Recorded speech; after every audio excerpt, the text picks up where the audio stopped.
25 years ago, not a single planet outside the solar system had been detected. But remarkably, we now know of thousands and have studied many in surprising detail.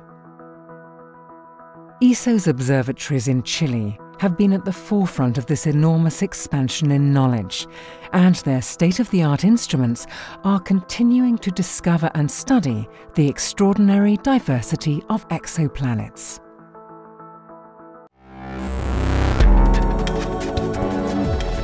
This is the Esocast, cutting-edge science and life behind the scenes at ESO, the European Southern Observatory.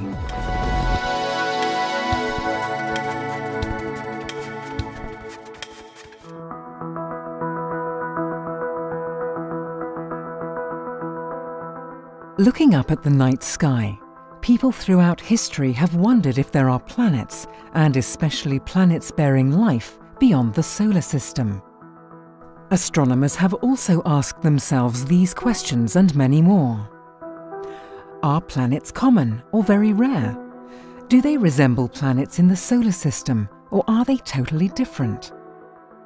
Frustratingly, until very recently, observational techniques were not advanced enough to be able to answer any of these questions. But in 1995, this changed overnight. The first exoplanet orbiting a Sun-like star was detected. The monumental discovery was made by Geneva-based astronomers Michel Mayor and Didier Queloz around the star 51 Pegasi. The exoplanet named 51 Pegasi b has around half the mass of Jupiter and travels around its parent star in just over 4 Earth days. But this was only the beginning. The initial trickle of discoveries became a flood. Thousands of exoplanets have since been detected in a huge variety of sizes and orbits. Many of these discoveries have been made by ESO's observatories in Chile.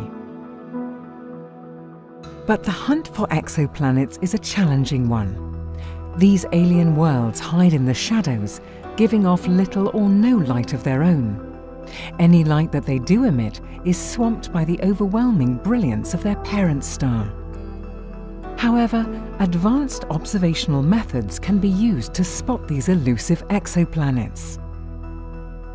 The weak gravitational pull of an exoplanet in orbit causes its parent star to wobble back and forth. This tiny motion causes a small shift in the star's spectrum, which extremely sensitive spectrographs, such as ESO's HARPS, can detect through radial velocity tracking. HARPS, installed on the ESO 3.6-meter telescope at the La Silla Observatory, is the world's foremost exoplanet hunter. It's the most successful finder of low-mass exoplanets to date.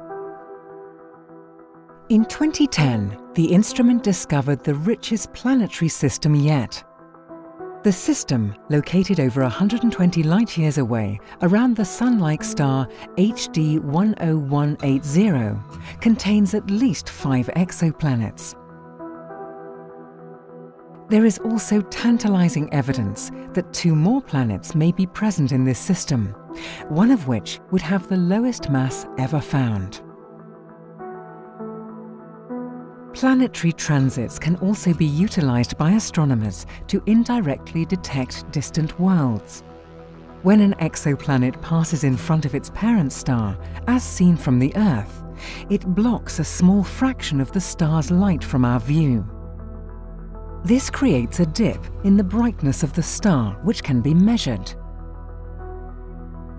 In addition to determining the size of an exoplanet, planetary transits can reveal the composition of an exoplanet's atmosphere.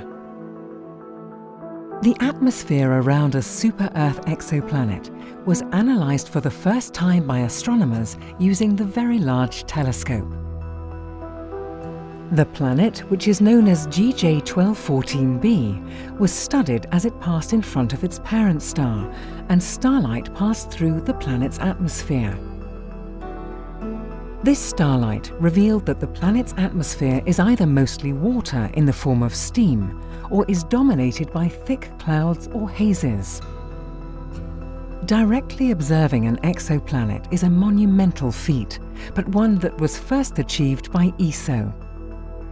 The Very Large Telescope obtained the first ever image of a planet outside the solar system. 2M1207b is 5 times more massive than Jupiter. It orbits a failed star, a brown dwarf, at a distance 55 times larger than the Earth to the Sun. ESO's telescopes are equipped with state-of-the-art instruments, but to remain at the forefront of exoplanet research, ESO has recently commissioned 2 new instruments for the VLT. Sphere is able to find and study faint planets masked by the glare of their host stars. And in the near future, the espresso spectrograph will arrive at the VLT, where it will surpass HARPS. The European Extremely Large Telescope, which is currently under construction in Chile, will take the hunt for exoplanets even further. Once operational, this 39-metre telescope could detect Earth-like planets and possibly evidence of alien biospheres. The search for planets outside the solar system constitutes a key element of what is possibly the greatest question of all. Is there life elsewhere in the universe? Over the past 20 years, our knowledge of exoplanets has advanced dramatically. But the quest for Earth-like planets and those that harbour life remains one of the great frontiers of astronomy. Are we alone? We do not know, but the answer is almost within reach.